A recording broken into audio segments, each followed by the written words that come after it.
Welcome to The Driven Entrepreneur, where we sit down with visionaries, trailblazers, and entrepreneurs and discover why and how they do what they do. We'll get the backstory, plus plenty of life and business lessons along the way. Here's your host, Matt Brauning.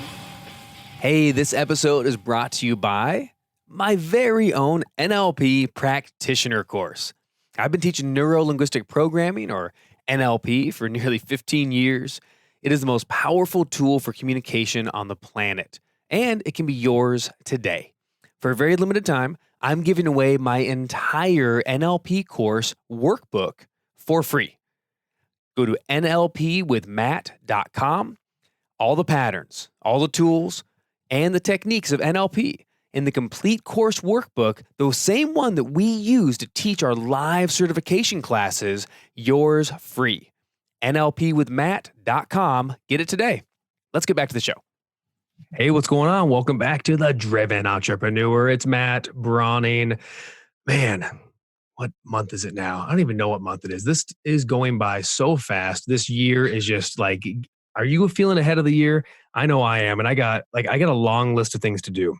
I have a lot of things to do. And some of the things I need to do are I need to make more products. I need to sell my products. I need to spend time with my family. I got to write my next book. I got to get out and do my new workshop. And there's sometimes it gets so full. And if you're an entrepreneur, you know this. What I'm excited about for this week is this week I have a guest here who's actually going to help empty our plates. And to me, one of the things that gets overlooked the most when it comes to business revenue and product sales is this whole little world called affiliate marketing or affiliate promotions. And essentially we're doing, whether it's building our own product and getting people out there, raving fans, to go promote for us so we don't have to do it, or even if you're starting out, being able to affiliate for other people's programs without having to build your own. We're going to talk about that and all of those things and the whole entrepreneur lifestyle with my guest, Matt McWilliams, today. If you want to grow your influence, have a bigger impact, make more money in the process, you're in the right place.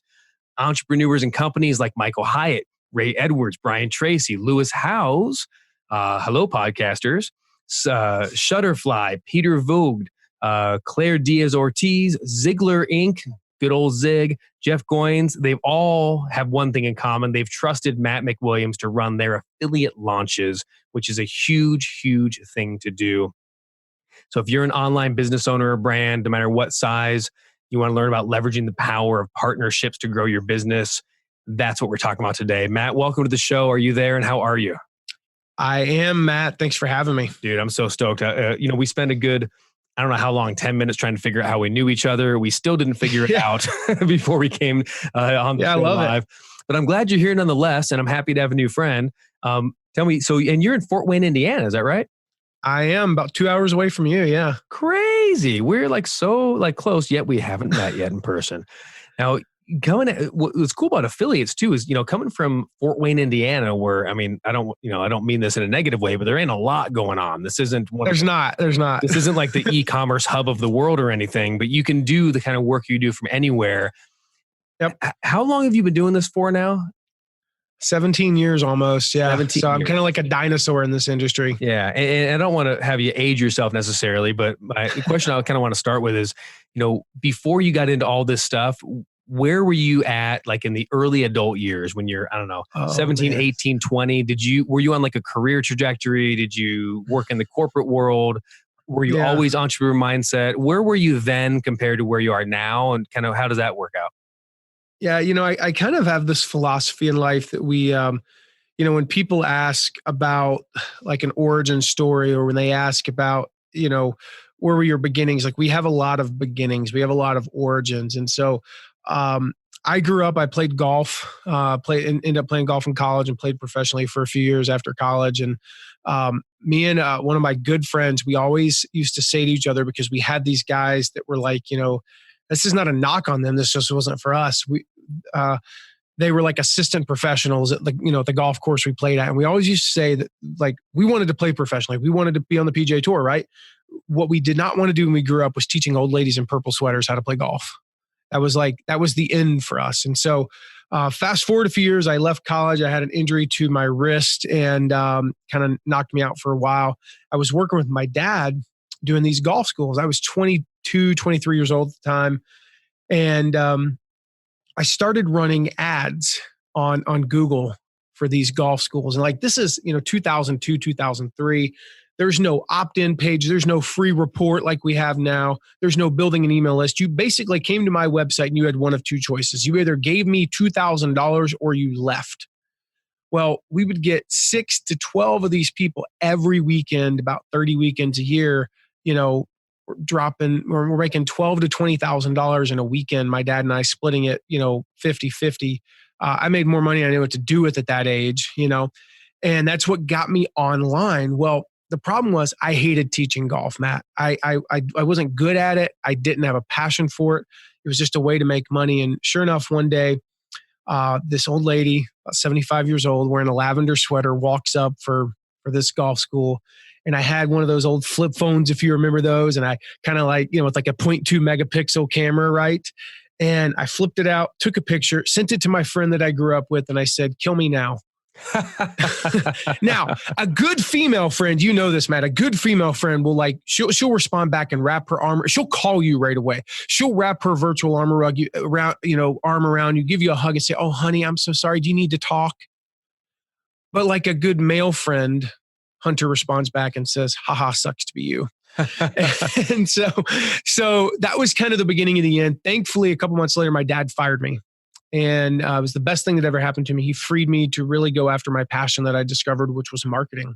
I discovered that I loved growing a business. I had this weird dichotomy, Matt, when I would get this, back in like 2002, 2003, when you made a sale, your desktop dinged, kind of like the "you've got mail." And it would ding and tell me and I'd be like, "Yay, I made $2,000. Oh, crap. I have to teach this person how to play golf." But I loved the one side of it. And so my dad freed me to be able to do what I do ultimately today, which is just, what I love, which is marketing and relationships and growing businesses. This is my fourth business. And, we're 3 for 3 on the first 3 so far. This one's going great. I think we're going to be 4 for 4 in terms of being able to build, multi-million-dollar businesses. And I love it. I mean, it's just an absolute blast, what I do today. But it all kind of started with that weird origin story, working with my dad, teaching people how to do something I didn't want to teach them how to do. And you never ended up getting a lavender sweater. Did you finish the golf lesson for that lady? Oh, well, yeah. I still worked with them for a few months, but to this day, I do not own purple sweaters. That'll make a great movie. You just throw down your clubs in the middle of it and you go, "I'm done with this. I'm out of here." Break it over your knee. Yeah. Peace out. So now you're in your early 20s and you're getting into, it's still the Wild West and the internet, obviously. It was. I mean, I know you're almost 10 years into technically the internet, but it's still, nobody barely knows how to get online and do things at that point. You're still AOLing and everything else. From that point, what's the transition? You go, "Okay, I want to do marketing. I'm going to do this." Was it just as simple as, what? I did it for myself. I'll do the same thing for other people. Did you jump into Google Ads and pick up kind of as an agency? Tell me a little bit about who you went after and how you located them. Yeah, I started doing website design for anybody ranging from a local construction company, a local real estate company, a local newspaper. I got my first gig working with a guy who'd been in Congress for about 20 years doing his website. And that, of course, led to literally everybody in the state of North Carolina, where I lived at that time, wanting to work with me because I was the only guy in 2004.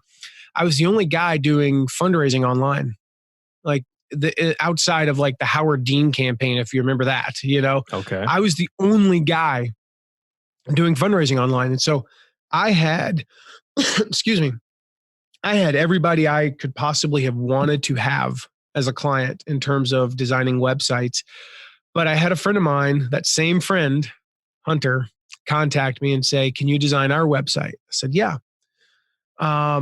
Little did I know that one decision would completely alter the course of the next 17 years of my life, because when he called me, what he didn't tell me was they didn't really have any money, but they had an idea. And that idea was to start a company selling insurance leads to agents. And when I say didn't have any money, I mean, they started the company with $10,000. That was like the max they were going to spend starting this thing. And so we promptly spent $5,000 on banner ads. That was a really bad idea, even in 2003, 2004.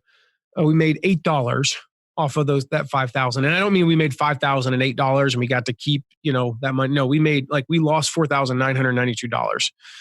And so we're sitting there in the office one day. Basically, it's kind of one of those meetings where the future of our company hangs in the balance.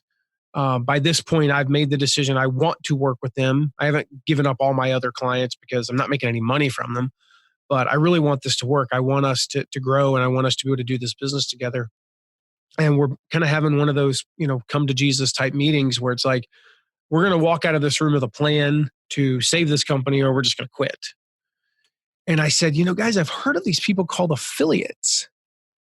And I'm like, what are those? Like radio stations? No, they're like these people who, you market, like they market your product, but you don't pay them until after the sale is made. So like you make all the sales in January, but you pay them in February. And it's like, oh, well, for a company that's, just spent $5,000 on banner ads and, had nothing to show for it, this kind of sounded pretty appealing. And so it was really awesome. Like we sat there, and I'll never forget, I kind of pitched this whole idea to the guys. Here's what we're going to do. We're going to get these people, blah, blah, blah, blah, blah. This is amazing. And, it means that we get to, we get to make the money before, before we spend the money, which again is a huge thing. Also, they market to their list. And if we don't make any sales, we don't spend anything. So that's really cool. There's no risk there. It kind of diversifies our income streams. Excuse me, madam. I have a cold, so I'm trying to get through that right now. Hey, bring it. Thanks for being on. So you're talking about the difference between advertising and affiliate marketing, which, is huge risk changes, obviously. And so now you decide, what, why don't we start getting in this thing where there's a lot less risk?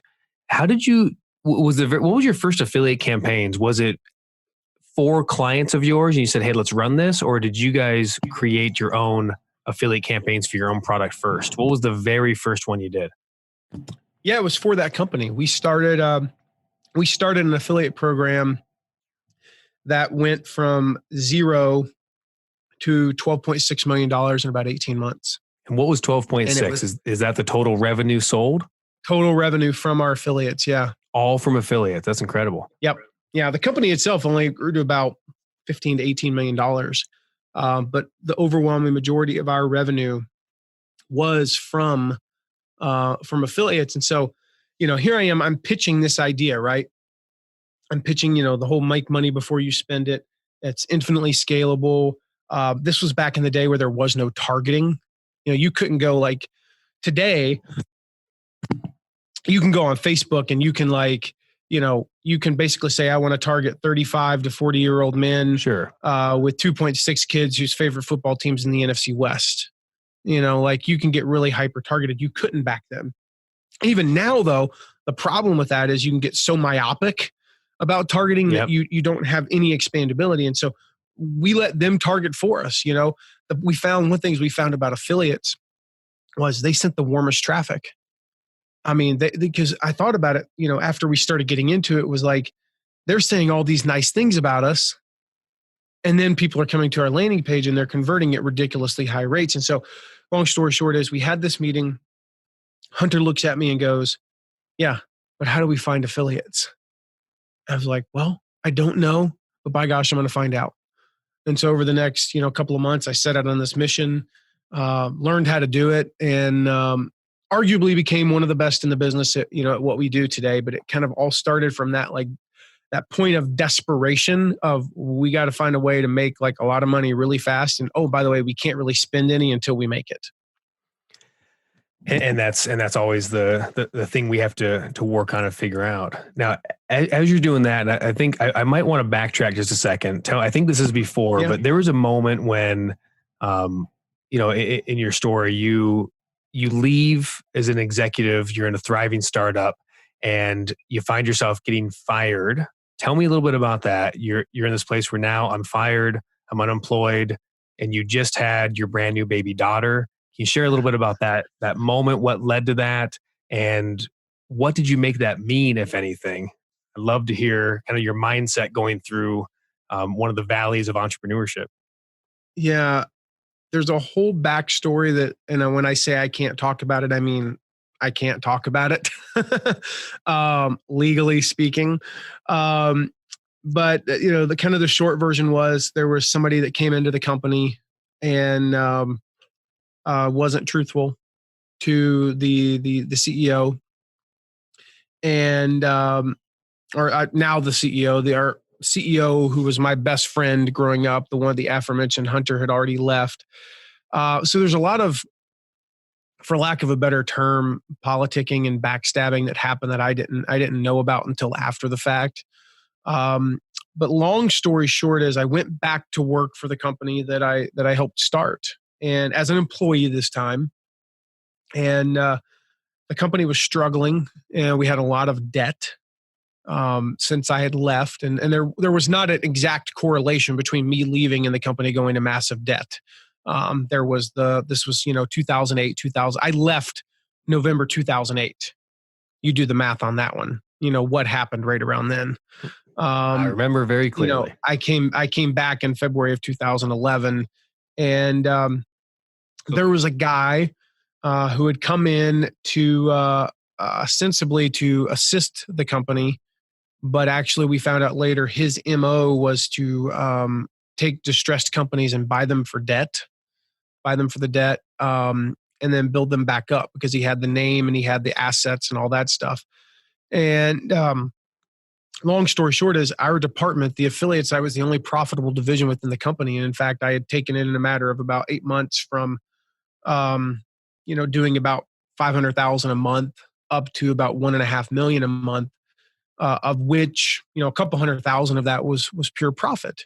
And so all of a sudden we had this light at the end of the tunnel. The company was about 1.5 million in debt, but if we continued at that pace just with the affiliate program, in about 15 months, or not even 15 months, sorry, about 5 to 9 months, I think was the projection, we were going to come out of debt.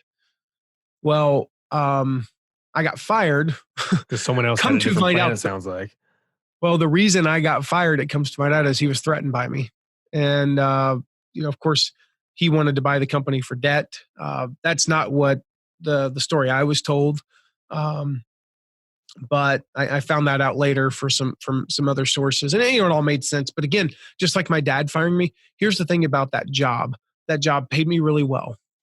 I got to work from home, all that stuff, which was great. I had a pretty good lifestyle because I worked kind of like a 40-hour week job, and and I was very comfortable. I knew the industry. Clearly I'd helped start the company, so I felt good there, and life was good and very, very comfortable. But I had this vision for years that I needed to start a consulting company, that I needed to be able to help more people than just the company I was working for. But I never did it because I had this nice cushy job. And you have the new house, and you have your wife, and you have a new baby. Yeah. How does your wife respond at this point? You come home and walk me through that moment. You're home and you go, well, job's gone. This is all out, and there's a bunch of reasons for it. After you have kind of your initial, I mean, I had that happen to me in the real estate industry a while back, and I had, my 5 days of panic, I'd call it. So after you kind of get through that initial, oh my gosh, what the heck? What's your wife's attitude like? What was your attitude like? Did you get yourself out from under that pretty quickly mentally wise? Was she with you on that? And I'm sure she was supportive of you, but what was, I guess I'm curious from a spouse perspective, and then from you perspective, what was that like as you had to kind of dig in and figure out what the next vision was going to be?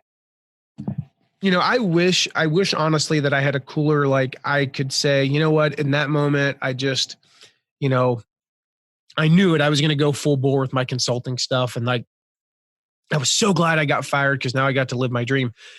I will say, where I kind of, I guess, give myself a pat on the back and, whatever.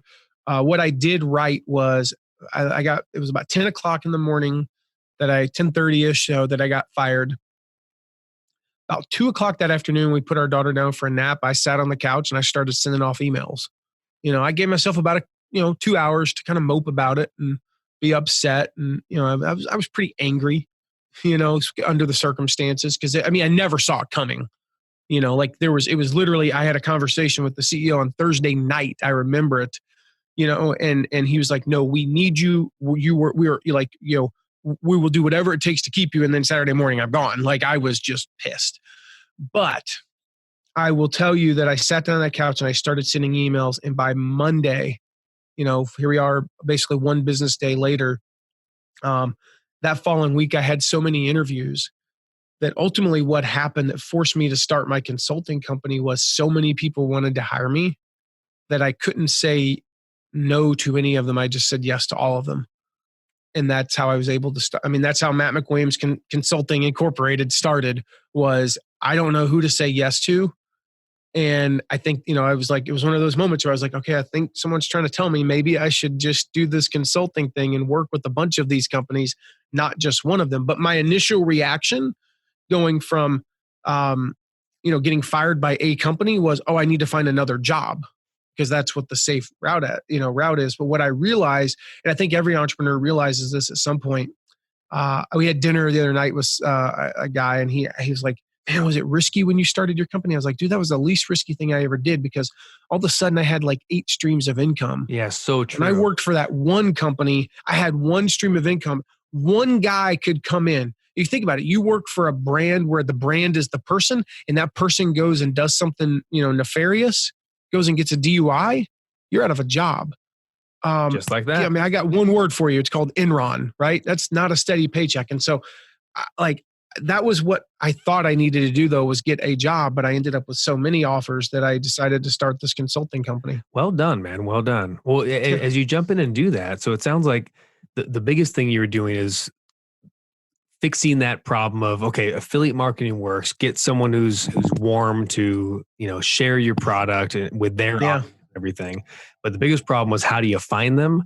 So in the time we have remaining together, I know you got a lot happening today. Tell me a little bit about what the best way to find affiliates, or before that, actually, who should even be looking for it? What stage should you be at to even be looking at saying, hey, I want to find some affiliates? And then the second question after that would be, what's the best place to look for them? How do you get ready? Yeah, day one. Day one. So you don't need to get perfect first and have all your stuff dialed in, your ducks in a row for 10 years? It's the biggest mistake people make, because you're never going to be perfect. You're never going to have your stuff ready. Your ducks are never going to line up properly. That's the thing I've learned about ducks. They don't like rows. No, they're all. You ever see ducks cross the street? Even the ducklings are always like just out of whack, out of step with the mom. They're just doing whatever they chaos, want. Right?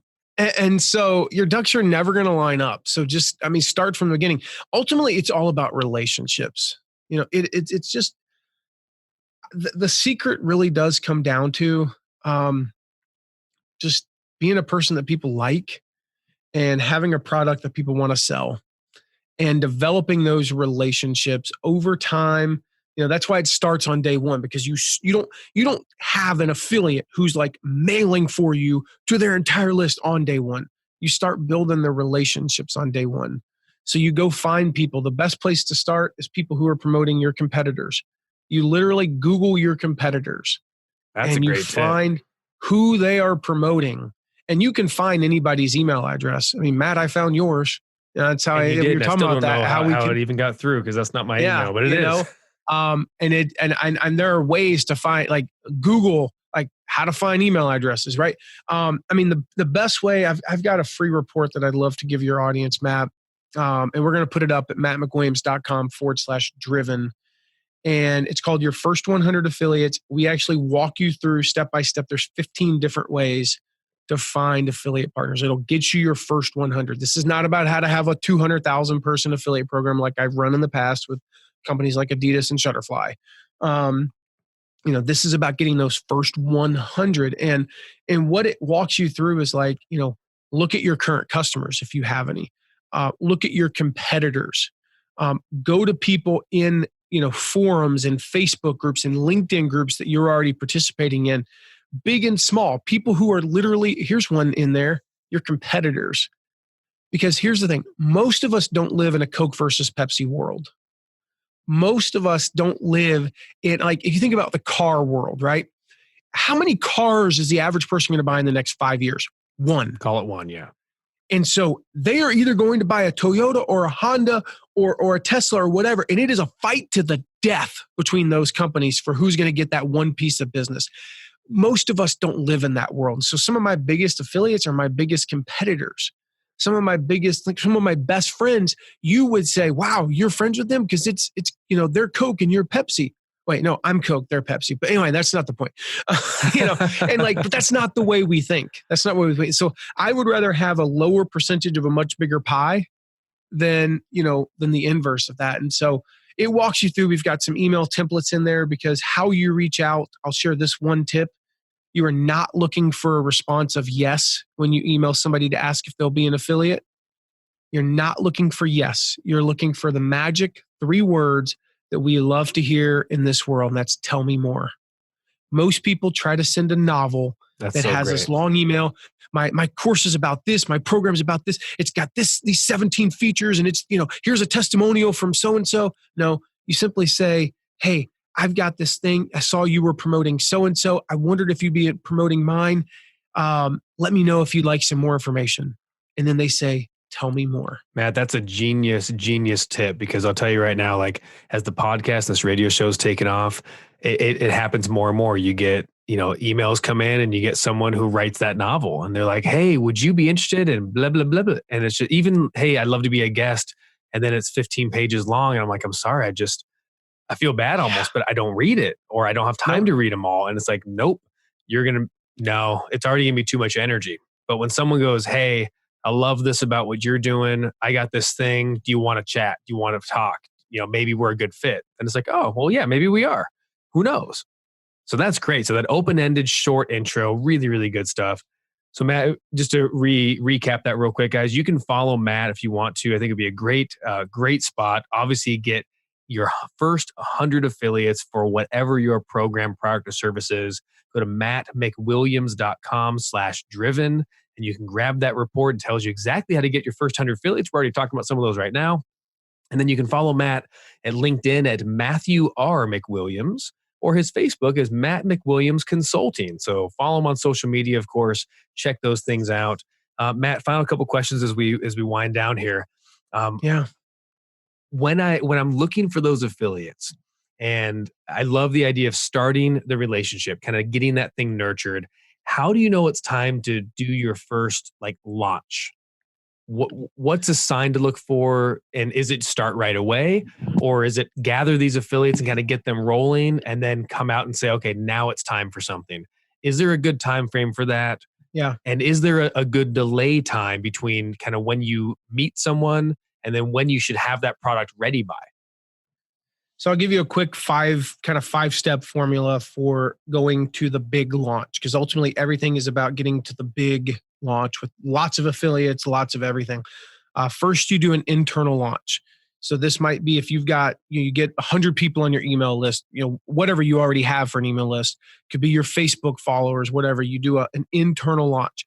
You split test everything. You find out what works. Secondly, you run some cold traffic. So you run some Facebook ads, some LinkedIn ads, and you do kind of like a mini launch that way.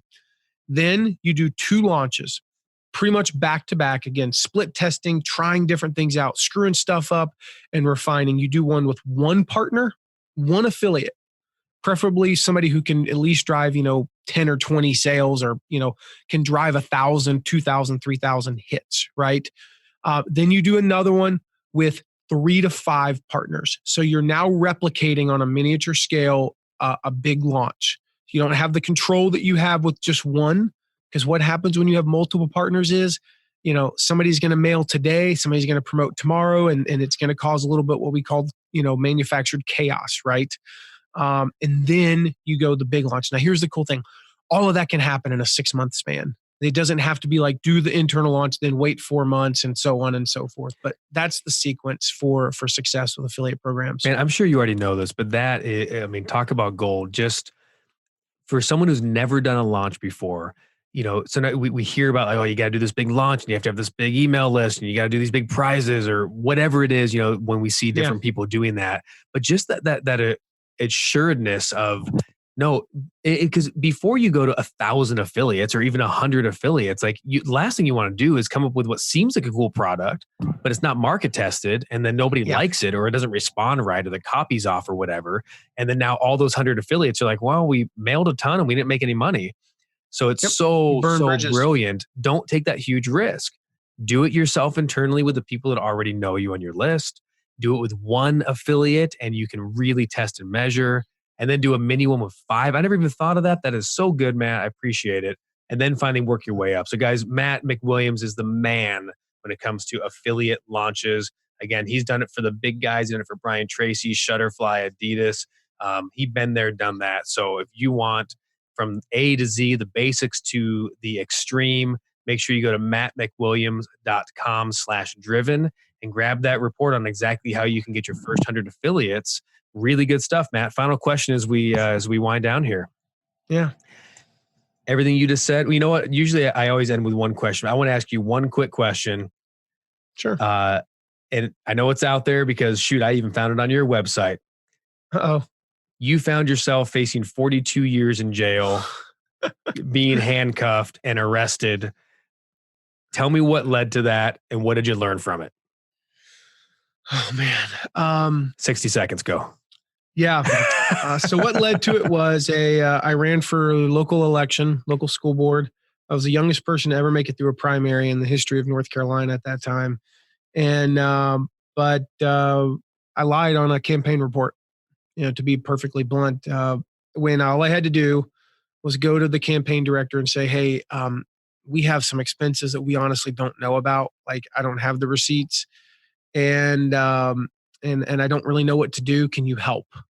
And she would have gladly have helped, but I was a scared little punk, 23-year-old, 22-year-old.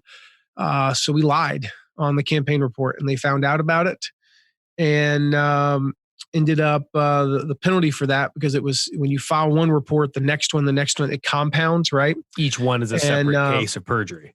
Yep. So I was facing 42 years of prison was what they could have given me. Thankfully, I didn't get that. I got 2 years of house arrest, which still kind of sucked, to be honest with you.